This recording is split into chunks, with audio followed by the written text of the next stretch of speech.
Почитувани, ви благодариме што сте со нас, вашите домакини Јони, Бети и Треновски. Поздрав до сите вас, без разлика од каде и со кого не следите и слушате.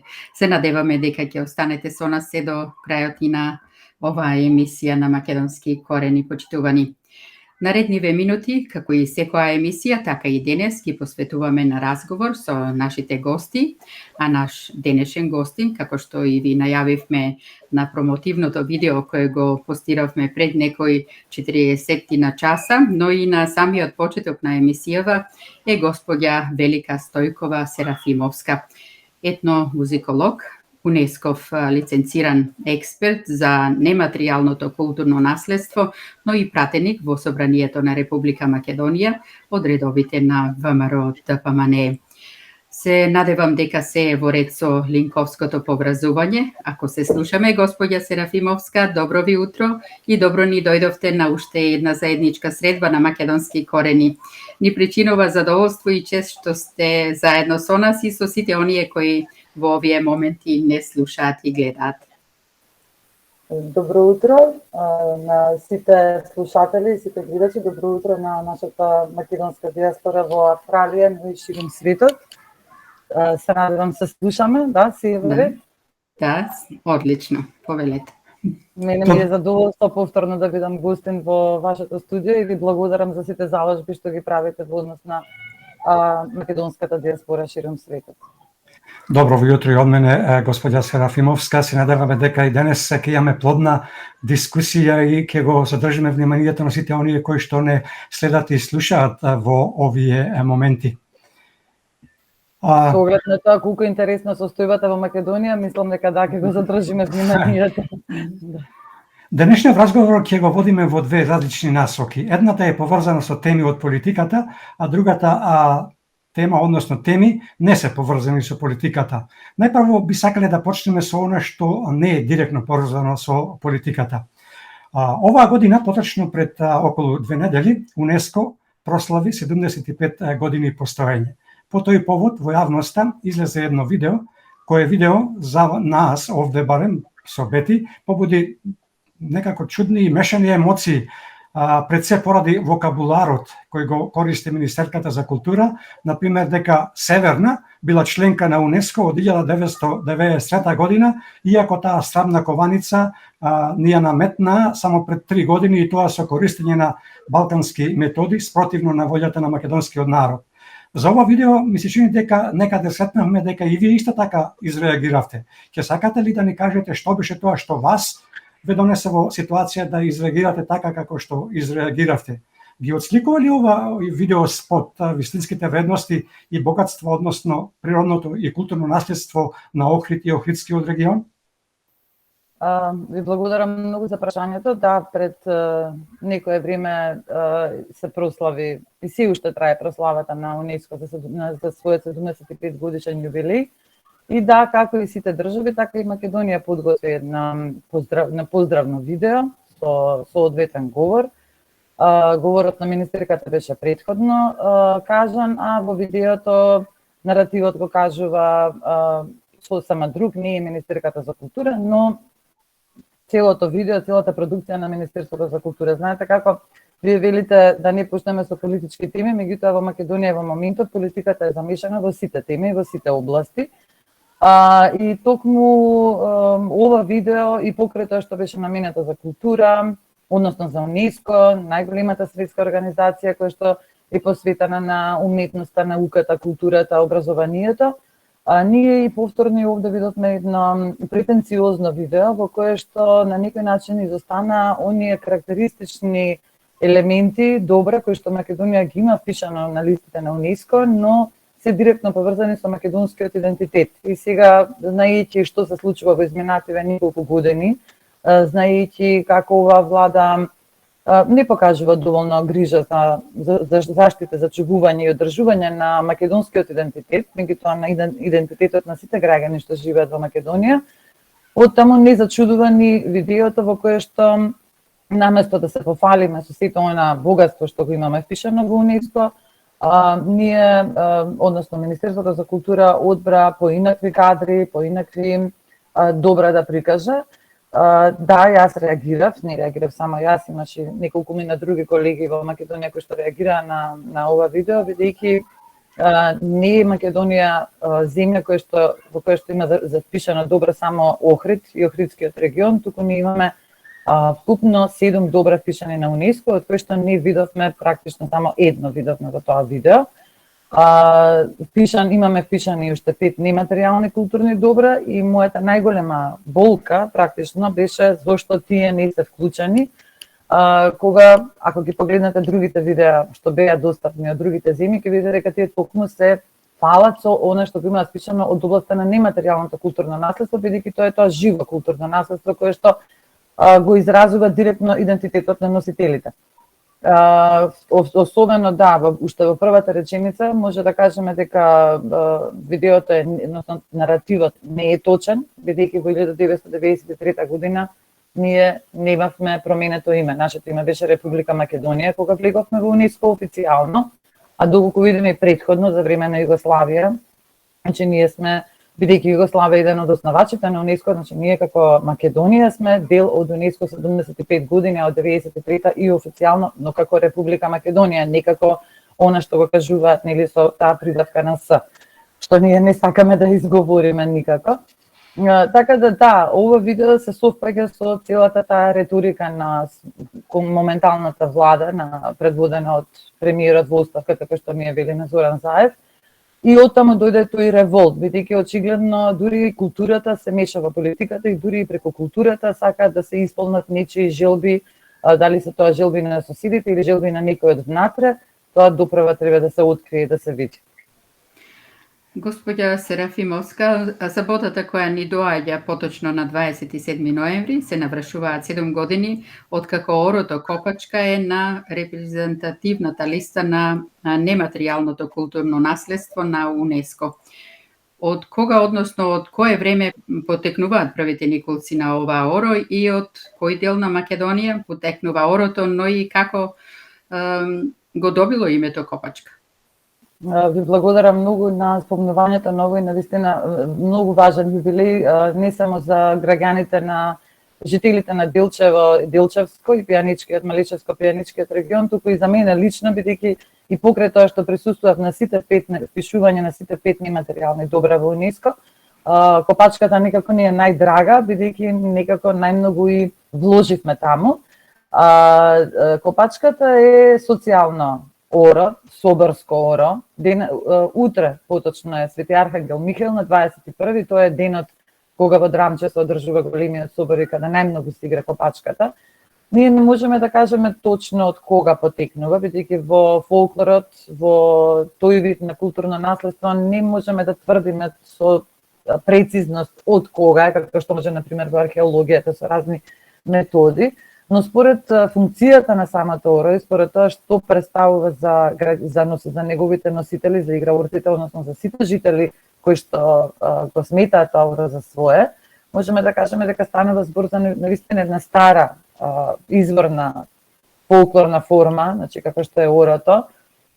Самиот збор Копачката алудира на, доколку сте го гледале орото, сигурно сум дека сте го гледале, ќе видите дека има на крајот еден момент во чекорите на играорците кои што наликуваат на копнување на земјата и се претпоставува дека од таму доаѓа името Копачка, иако има и некои други теории, некои други тези, дека орото е уште многу постаро, дека доаѓа уште од пред христијанството, уште од античкиот период во Македонија, но за тоа не можеме да тврдиме на научна основа, бидејќи немаме никакви докази. Но дека станува збор за исклучително старо оро и дека станува збор за едно оро кое што е специфично точно за овој регион, Малешевско-Пијанечки регион, тоа е точно, тоа е вистина и дека е директно поврзано со македонскиот идентитет, односно со идентитетот на овие луѓе кои живеат во регионот.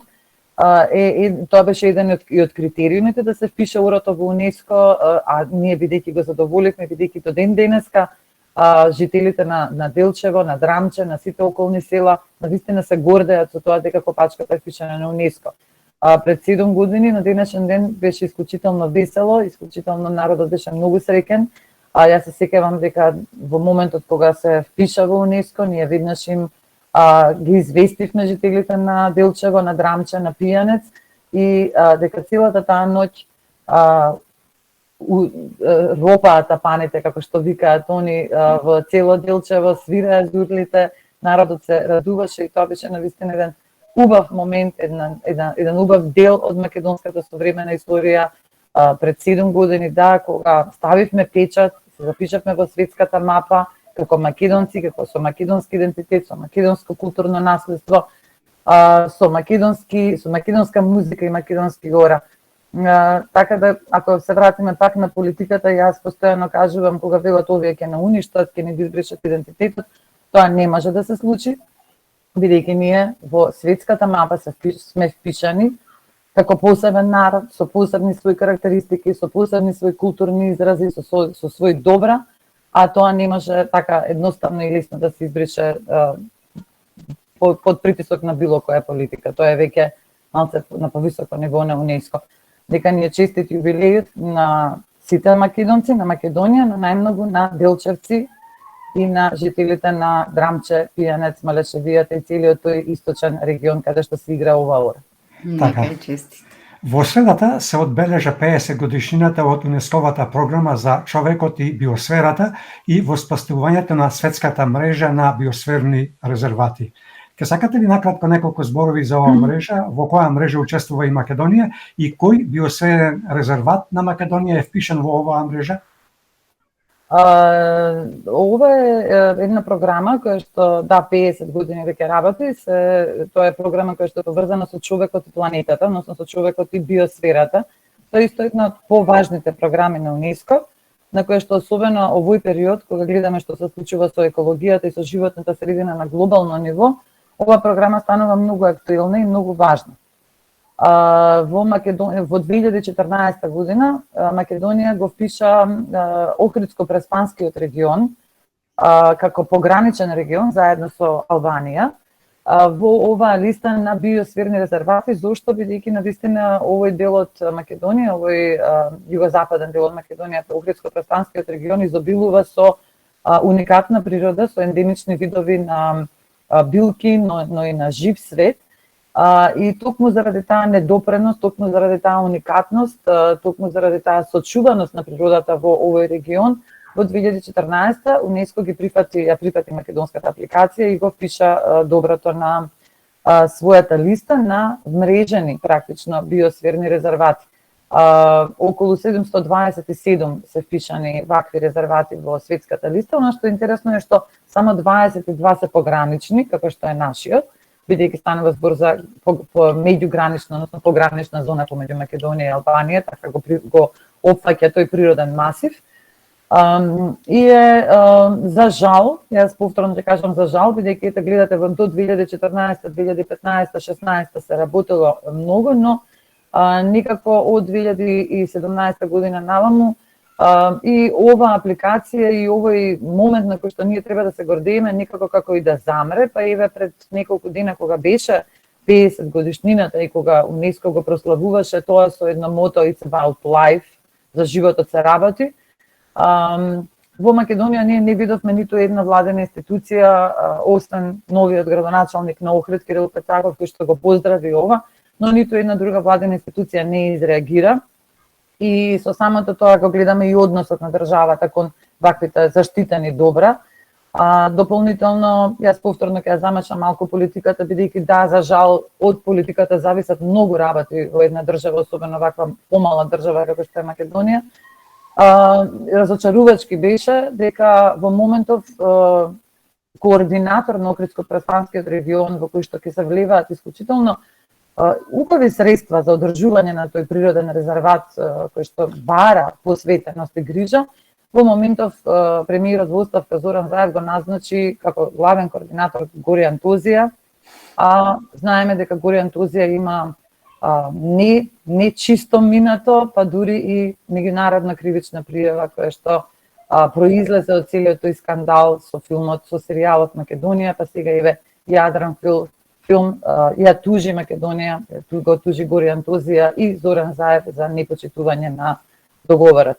Така да тоа е и покрај тоа што имаме прекрасни убавини, значи еве збориме веќе за 2 добра, за 3, 7 добра има впишано на УНЕСКО, а ние во моментов не се грижиме доволно добро за тие наши вредности кои што се гордее Македонија и секој жител на Македонија.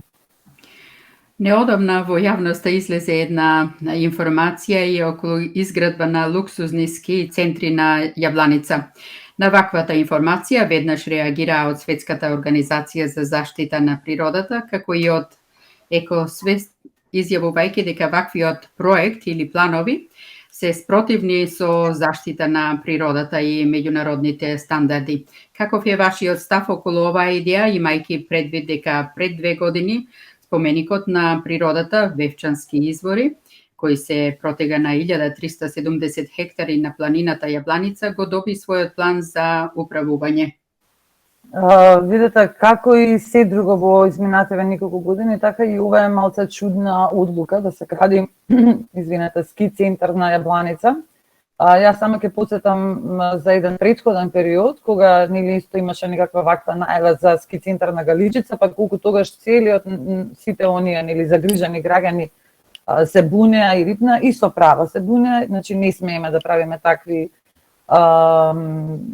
екскурзии, да ги наречеме, во однос на животната природа, особено животната средина. Не би требало да се прават, значи не би требало да се интервенира во природата, особено кога станува збор за ваков еден регион кој што носи поинакви вредности, значи впишан во биосфера. Го спомнувам тука да Охридско-Преспанскиот, бидејќи целиот тој регион го опфаќа ова впишување. Еве го спомнавте и Вевчани точно.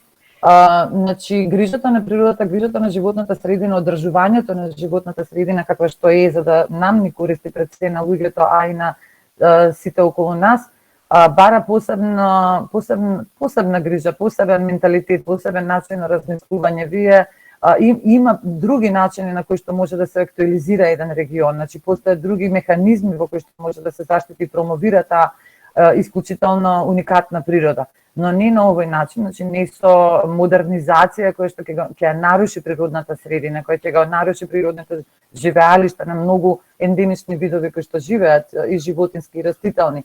Јас лично сум против на еден таков проект, бидејќи имаме ние други планини на кои што може да се прават ски центри, го имаме Кожув, која што е една прекрасна планина, која што започна со еден таков проект, но за жал повторно ќе кажеме во времето на оваа влада и тоа се запусти народски, да го кажеме. Значи наместо да навлегуваме во проекти кои што директно ја загрозуваат животната средина и природната средина, ние можеме да се посветиме на други проекти кои што се веќе започнати, а прекинати. Значи тука можеме да го потенцираме тој момент на развивање на туризам, природен туризам, адреналински туризам, културен туризам и слично, но не во заштитени зони, особено не во Вевчани, кој што може да се пофали со многу други природни особини. Вевчани е имено и дел од рутата Вија Игнација, значи зошто да не го реставрираме тој момент, зошто да не го промовираме тој момент, зошто да градиме ски центри кога имаме на други места. Господја Серафиновски, имаме уште многу прашања, ќе мора да побрзате во вашите одговори, ако е можно пократко. Да. Инаку во собранието започна расправата за буџетот. Дали овој предлог буџет, ова влада која во овој момент нема легитимитет бидејќи нема парламентарно мнозинство, има предвидено доволно средства за ресорот животна средина? За жал не, како и секогаш. Ева изминативе година и пол-две што ги гледаме буџетите, мал е буџетот и покрај најавината зелена агенда, ние не ја гледаме таа зелена агенда во бројки. Особено во момент кога се соочуваме со енергетска криза, која што е директно поврзана со животната средина, исто така имаме буџетот покажува исклучително мала грижа за животната средина. И оние проекти, оние агенди, значи ние можеме во буџетот да видиме агенда, но не можеме да видиме конкретни проекти и конкретни мерки кои што ќе се превземат во однос на тоа. Господја Серафимовска, сега ќе се префрлиме на политиката. Ќе започнеме со 11 ноември, денот кога беше закажана седницата за изгласување доверба, односно недоверба на владата на господинот Заев. Ке сакате ли да ни ја опишете атмосферата во собранието на тој фамозен 11 ноември, бидејќи во јавноста излегоа информации дека пратениците од позицијата на власт, кои во тој момент беа само 59, биле затворени во посебни простории им биле одземени нивните телефони поради стравот дека да не е случајно некој крене рака за недоверба на владата. Колку се точни ваквите информации? Опишете ја целосната слика, како мина денот во собранието кога беше закажана седницата, што се случуваше од 11 часот па се до заминувањето на пратениците од Здружената опозиција, која поднесе иницијатива за гласање на недоверба на владата на господинот Заев, во која бевте и вие. 11 ноември требаше да биде свечен ден, така се подготвувавме сите за еден убав ден. Да, значи бевме подготвени.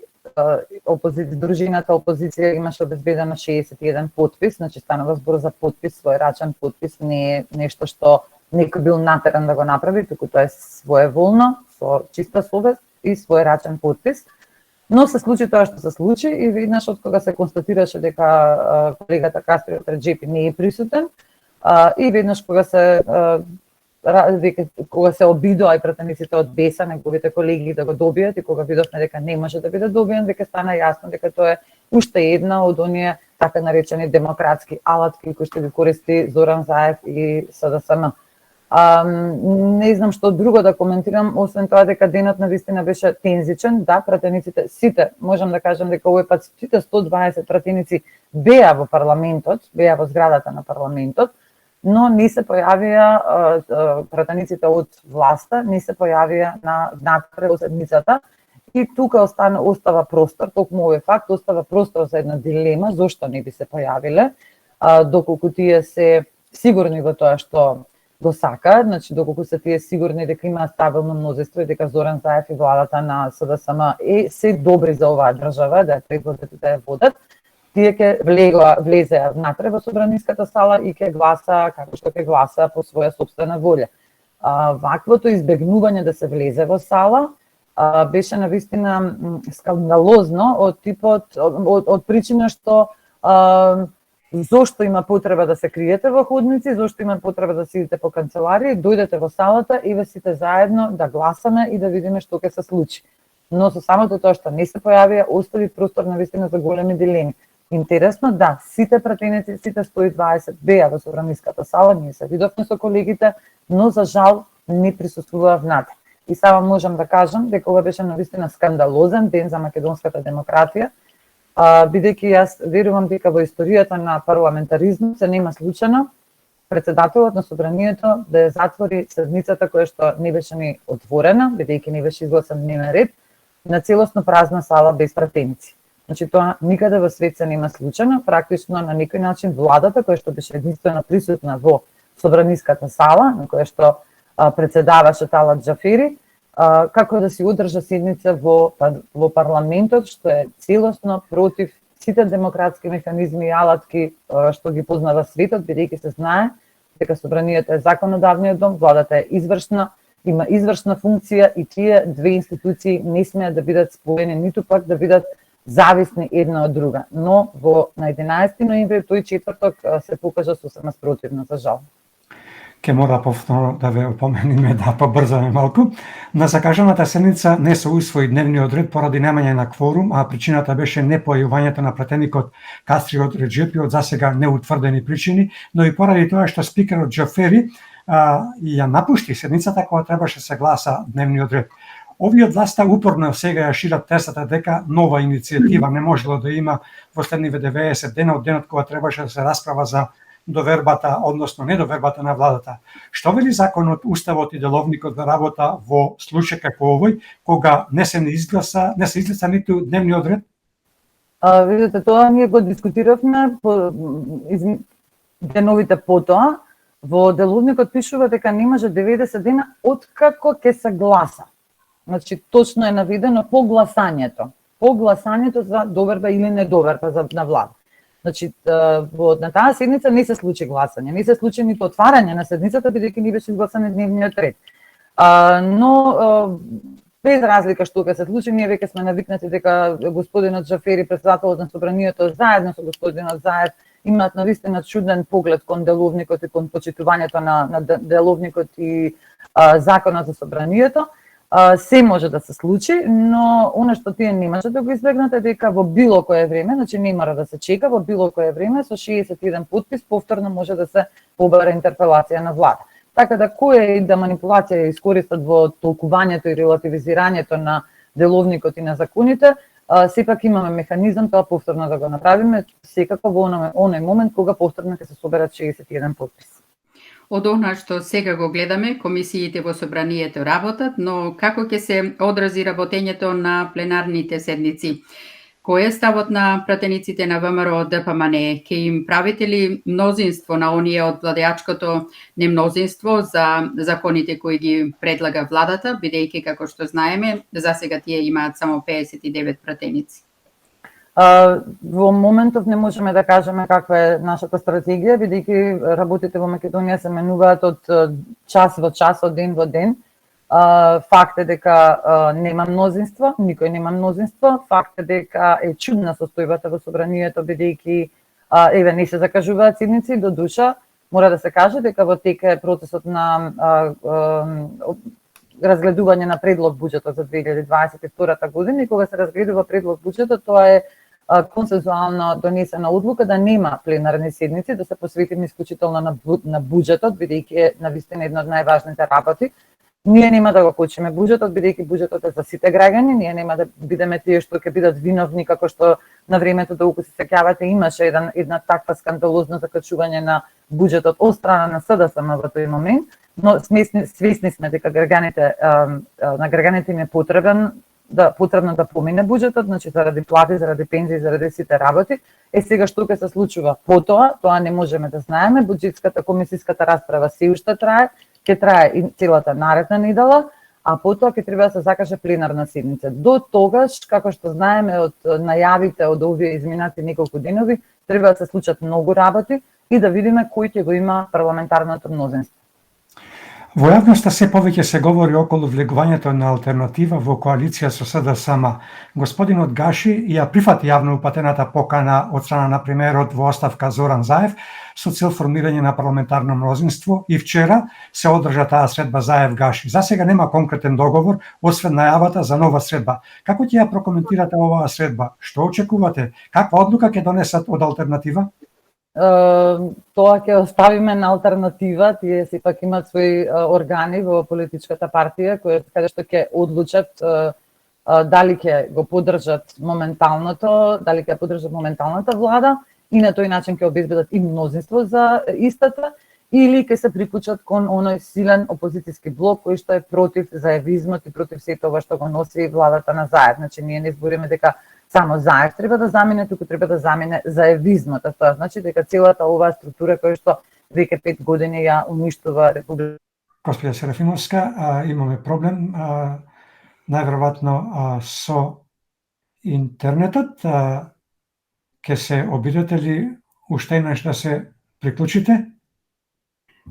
Ви благодариме, господја Серафимовска, што Не уште, дојде, сега да. Повторно сте со нас. Да продолжиме каде застанавме. Мислам дадовте одговор за средбата на Заев-Гаши и што очекувате, каква одлука ќе донесат од алтернатива. Да продолжиме со наредното прашање. Како ќе ги прокоментирате секојдневните канонада напади испратени до ВМРО ДПМН и до опозицијската коалиција од страна на владеачката коалиција пред се за подпишаната иницијатива за пат на оваа власт? Дека сте биле анти-НАТО, анти-ЕУ структура, дека ќе сте ги ревидирале договорите, плашејќи го народот дека ќе сте ја упропастиле европската перспектива, при тоа игнорирајќи ја вистинската причина дека токму оваа власт ја стави Македонија во подчинетост, го понижија македонскиот народ, го променаа името, се откажаа од историјата, идентитетот, јазикот и да не го набројуваме сето зло што го направија актуелната власт на Република Македонија. Ви благодарам на прашањето.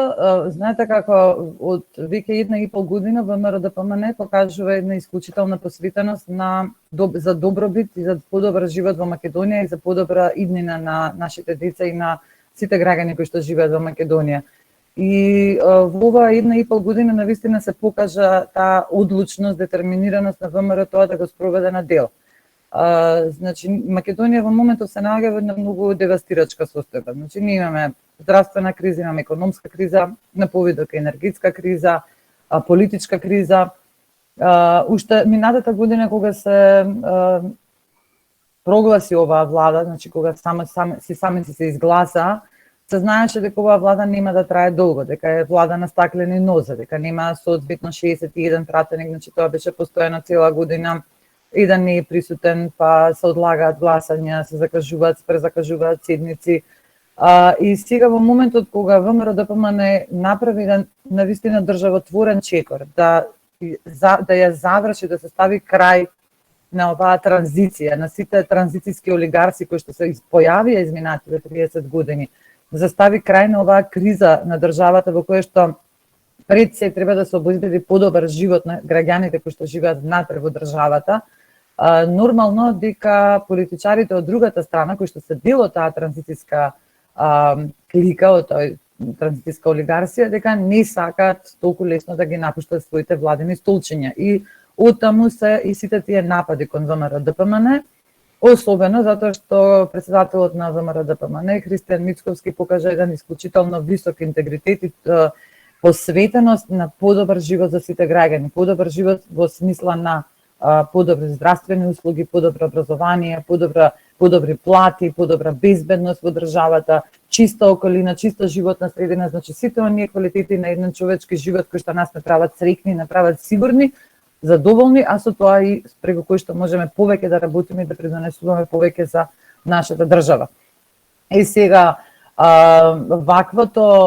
ваквите напади нормално дека доаѓаат од другата страна која што не сака да се повлече, бидејќи ние гледаме колку не функционира државата и точно Христијан Мицковски и ВМРО ДПМН заедно со сите здружени опозицијски партнери покажуваат една одлучност дека тоа може да се реши, се понудуваат решенија. Оваа победа на локалните избори, која што беше навистина спектакуларна победа, во која што 43 општини, значи 42 плюс градот Скопје ги зема ВМРО ДПМН и со самото тоа дека уште во првите 2 недели на работата на новите градоначалници ние гледаме постојано нови проекти, значи градоначалниците се постојано на терен, работат за граѓаните, работат со граѓаните и сега кога ги споредите една ваква слика на луѓе кои што работат, кои што се посветени и на луѓе кои што претходните 4 години ништо не сработија, еве да го земеме примерот на локално ниво, нормално е дека оние кои што не работат ќе ги напаѓаат оние кои што работат. ВМРО ДПМН сака да се среди државата, ВМРО ДПМН и сите опозицијски партии сакаат да стават крај на оваа небулоза, на овој хорор кој што ни се случува во Македонија изминативе 4 години. Ние сакаме здрава држава. Ние сакаме прво ние внатре да се средиме самите. Понатаму ние ќе збориме и за Европска унија и за сите оние вредности кои што ги дава Европската унија, но ние за да влеземе во Европска унија мораме најпрво да ја средиме државата, да се доближиме до тие европски вредности. Со ваков начин на корупција, на влада која што е прогласена на 111 место на коруптивност, во една ваква држава во која што се исклучени сите ги нема човековите вредности, немаме одговорност за 14 живи изгорени лица, немаме одговорност, имаме премиер кој постојано најавува нешто, имаме ке влада. Нормално е дека секој зрак на позитивност, на конструктивност, на секој зрак на подобра иднина треба да биде згаснат. И затоа се овие напади. Но, повторно да кажам, ВМРО ДПМН е одлучно овој пат навистина да ги земе работите во своји раце и заедно со граѓаните да ја направи Македонија држава во која што сите ќе живееме убаво и на која што сите ќе се гордееме. Нема да отстапиме од таа намера, колку сакаат нека напаѓаат, колку сакаат нека се обидуваат на сите да ги користат сите недемократски алатки. Значи ние немаме демократија во моментов во државата, ние нема да се откажеме. ВМРО ДПМН ќе остане на овој пат посветен без разлика на се што ќе се случи во однос на договорите. Ние, како што велиме, тоа е една многу неубава реалност која што ја донесе именно оваа влада, но тоа не значи дека таа реалност ќе остане за секогаш. Како што видовме, изминативе 4 години реалноста се менува многу брзо и доколку ни се даде можност, ние ќе ја промениме.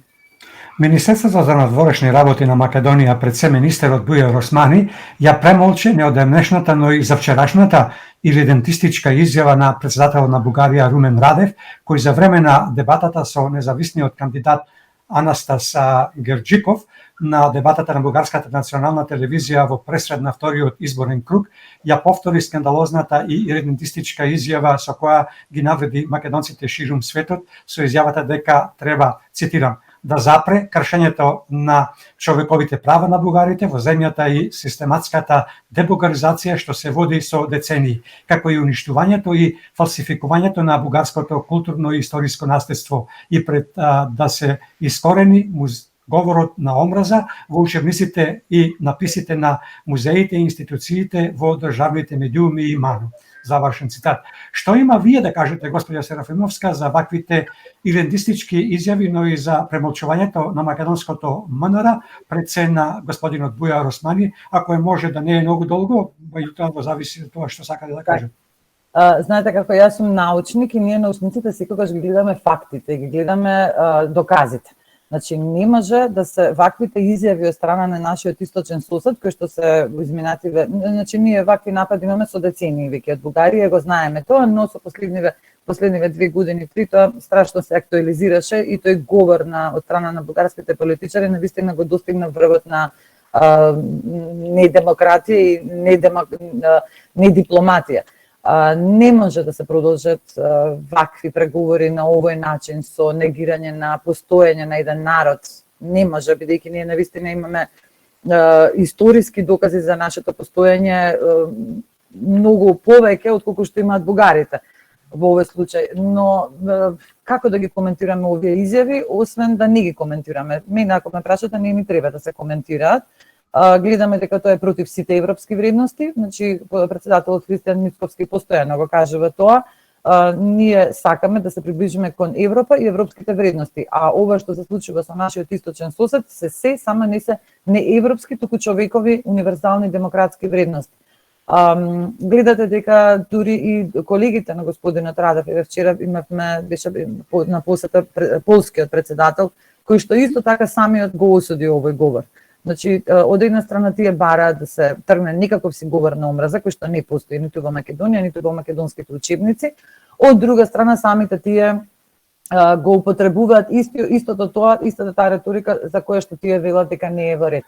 За вклучувањето на бугарите во македонскиот устав, ако има реципроцитет, нели, ние не се само бугарите како помали етнички заедници, ние навистина би биле пресрекни да се вметнат во уставот, можеби понатаму и другите етнички заедници помали, како што се хрватите, како што се словенците, како што се пољаците, како што се арменците. Значи ние имаме и други помали етнички заедници, не се само бугарските помали етнички заедници. При тоа јас не верувам дека на тука никому му е скршено правото на било што како еден демократски слободен државјанин во една демократска држава.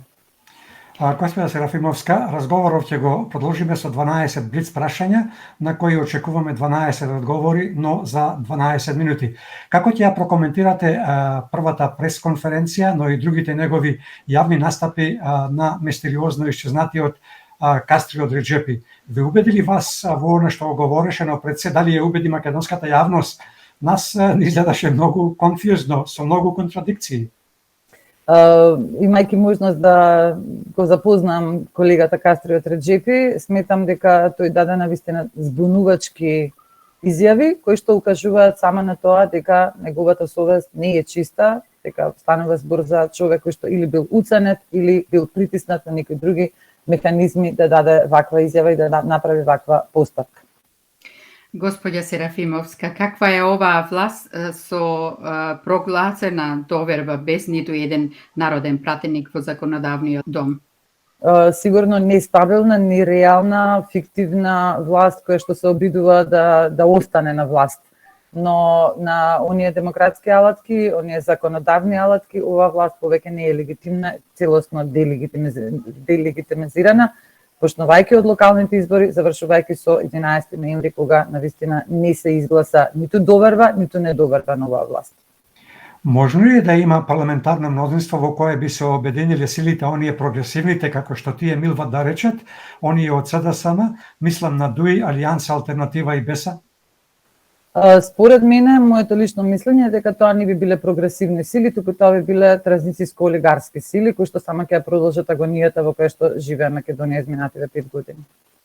Ваш коментар за изјавите кои доаѓаат од страна на пратениците на СДСМ, дека собраните 61 подпис за изгласување на недоверба било лага и дека со Христијан Мицковски не сакал никој да соработува и да коалицира.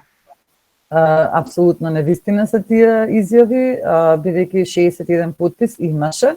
Јас бев еден од тие кои што се подпиша и тоа на 4 список. Значи 4 пати сме ги повториле подписите, што значи дека еве претходната малку на Кастриот Реджепи дека не знаел или дека бил излажан, изманипулиран, не е вистина, бидејќи 4 пати да се стави подпис на лист хартија, означува дека знаете што подпишувате. Очекувате ли за скоро СДСМ и нивната коалиција да се доекипираат, поточно да направат парламентарно мнозинство и до кога ќе стои оваа лимбо ситуација? Ќе успее ли власта да подкупи уште некој пратеник за да дојде до мнозинство? Јас, како што рековме претходно, работите се менуваат од час во час, од ден во ден. Не можеме да знаеме што ќе се случи, но вистина една лимбо ситуација, добро ја опишавте. А во однос на тоа дали ќе може да се подкупи или да се привлече уште некој пратеник од опозицијата, јас во тоа навистина не верувам. Особено сум сигурна во оние 44 пратеници на ВМРО-ДПМН и коалицијата за обнова на Македонија, кои што се навистина ние имаме навистина една консолидирана пратеничка група која што е цврсто одлучна да стави крај на оваа транзиција и да стави крај на владењето на СДСМ и ДУИ. Каква држава постана Македонија кога советник во град Скопје нелегално копа криптовалути со див приклучок на струја, а полицијата и инспекторите кои отишнеле на лице место за да постапат по најавата се повлекуваат без да постапат откако им звонел телефонот? Значи, Македонија е станата држава во која што, нели како беше она наликува на дивиот запад, во многу далечното минато, каде што не постоело ни ред, ни поредок, каде што не постоела одговорност. Ова со последново со копањето на биткоини во градскиот трговски центар и целата таа една смешна процедура која што ја спроведе Министерството за внатрешни работи, па потоа Ивана го негираше тоа што МВР го изјави, укажува само на распад на држава, значи држава во која што нема вредности системи, држава во која што нема одговорност никаква, држава во која што владеат картели, значи имавме долго погледате што се случуваше особено изминатиот месец, ние навистина се чувствуваме како да живееме во картел држава, а не во вистинска демократска држава. Се дознали кои се тие високи дипломатски представници од САД и ЕУ на кои се повика Кастриот Реджепи за неговата ненадејна и сомнителна одлука да не се појави во собраниската седница која требаше се гласа недоверба на владата? Дали имаше и реакција од ЕУ и САД? Мислам дека имаше реакција од посочените институции, дека не се случило такво нешто, дека немало притисок, но во оваа држава се може да се случи. Па дали господинот Реджепи сакаше да го оправда својот став, покривајќи се позади големите сили, како што ги нарекуваме, или прозападните сили, или навистина тоа се случило, ние тоа не можеме да го знаеме, бидејќи самиот Кастриот Реджепи покрај тоа што даде неколку изјави, за тој момент не се произнесе никогаш и не кажа кој бил високиот представник, доколку имало некој или имало некоја друга позадина во тоа, така да не можеме да бидеме сигурни во тоа што се зборува. Таква е ситуацијата да ништо веќе не можеме да бидеме сигурни. Ваш став за тоа што господинот Заев се уште ги нема доставено до собранието депонираните оставки на министерот за земјоделство и неговите заменици од редовите на БЕСА? Видете, ние живееме во држава во која што повторно да кажам демократијата изостанува, значи не се само неговите оставки, значи оставката на Заев, на Филипче, на заменикот министер за здравство, па еве сега имаме оставка и на министерот за земјоделие и уште двајца заменик министри од БЕСА. не се се уште депонирани, значи не треба да ни изненадува, бидејќи ние неколку години веќе живееме во една пародија во која што се што ќе се каже, потоа ќе се заборави, значи како беше она кажувам, заборавам и нема веќе. Ние имаме ке влада, имаме премиер кој постојано се предомислува, кој постојано дава изјави кои што понатаму не ги реализира. Не се само овие оставки, ние имаме поднесена интерпелација за работењето на господинот Талат Џафери како председател на собрание и таа интерпелација стои во фиока. Имаме уште неколку други интерпелации поднесени како опозиција и тие стојат во фиоката на Талат Џафери. Верувајте, немаме демократија, значи немаме држава ние во моментов. Државата ни е заробена целосно од страна на овие транзицијски олигарси, од страна на политичари кои што не се политичари, туку повеќе се, како што реков, се однесуваат како картел, не како држава. Како ќе ја окарактеризирате испратената покана на Заев кон Гаши, договор за продолжување на предавствата на Македонија во име на демократијата и прогресивните сили, или последен обид на Заев за негов спас од она што го чека, а тоа е одговорност за сите злодела што досега ги има направено на Македонија и македонскиот народ?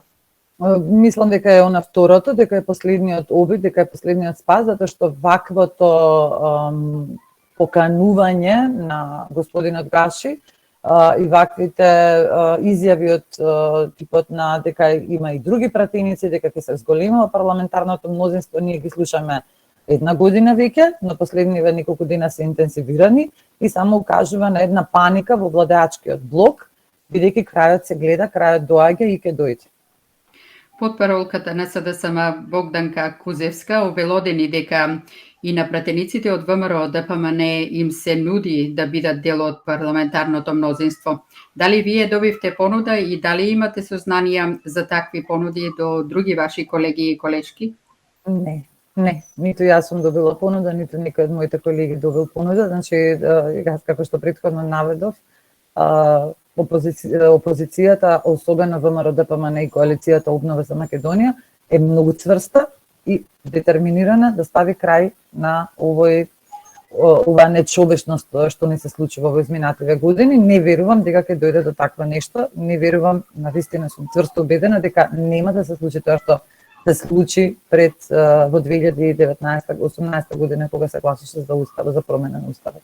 Сигурно не дојде до тоа.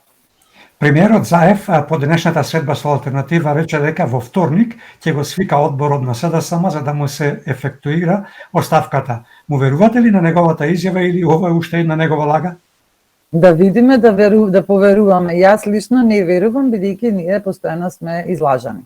Оставката беше дадена уште на 31 октомври, ако се сеќавате, па и претходно беше дадена оставка, значи на оставката ја нема. Да видиме што ќе се случи во вторник, јас лично не верувам во тоа. Централниот комитет на ВМРО ДПМН заседаваше сношти. На кои теми и какви заклучоци се донесени? Централниот комитет заседаваше најпрви на темата да се потврдат одлуките кои што се донесоа на извршниот комитет, а тоа е закажување на термин за одржување на редовен конгрес на ВМРО ДПМН за избор на претседател на партијата. Но таму се исто така се споделја информации околу во однос на тоа што се случуваше досега овој период на политичката сцена и што ќе се случува понатаму и како ќе действува ВМРО ДПМН понатаму, но за тоа ќе оставиме да видиме, бидејќи нели не сакаме да кажуваме однапред, доколку кажуваме однапред ги подготвуваме спротивниците на никакво да може тие да делуваат вака, подобро да изненадиме со една со позитивни решенија и со позитивни постапки. Господја Серафимовска, пред да ја завршиме ова, некако времето денеска не победи, имавме уште нешто да сакавме да говориме, само да ви кажам дека пред 2 дена јас и Бети говоревме со еден наш пријател, одамно што познаваме, а и бевме колеги на радио во 90-тите години, сега живее во Аделаид, и разговаравме на повеќе теми и стана збор за Јован Кукузел. Денеска имавме намера да проговориме и за него, особено за неговата улога во македонската музика. Ама ајде да го ставиме тоа за друг пат. Интересно беше неговото видување. Би сакал да направиме на споредба вашето размислување за Јован Кукузел во однос на музиката и неговото видување и неговите сознанија. Можем само на кратко да кажем дека Јован Кукузел е исклучителна личност и многу важна за македонската историја, за македонската литература, особено за македонската музика. Значи тој е така наречен уште во тој период кога живеел, бил наречен композитор. Неговата најголема заслуга практично е создавањето на Кукузеловата нотација. Меѓутоа за Македонија тој е особено важен бидејќи го вклучил народното пеење во црковните литургиски песни. Значи на некој начин ја доближил црквата и народот токму преку вклучување на луѓето, на народниот хор да пее во црквите, а со тоа ги вклучил и оние специфики на македонската народна музика во македонското православно црковно пеење.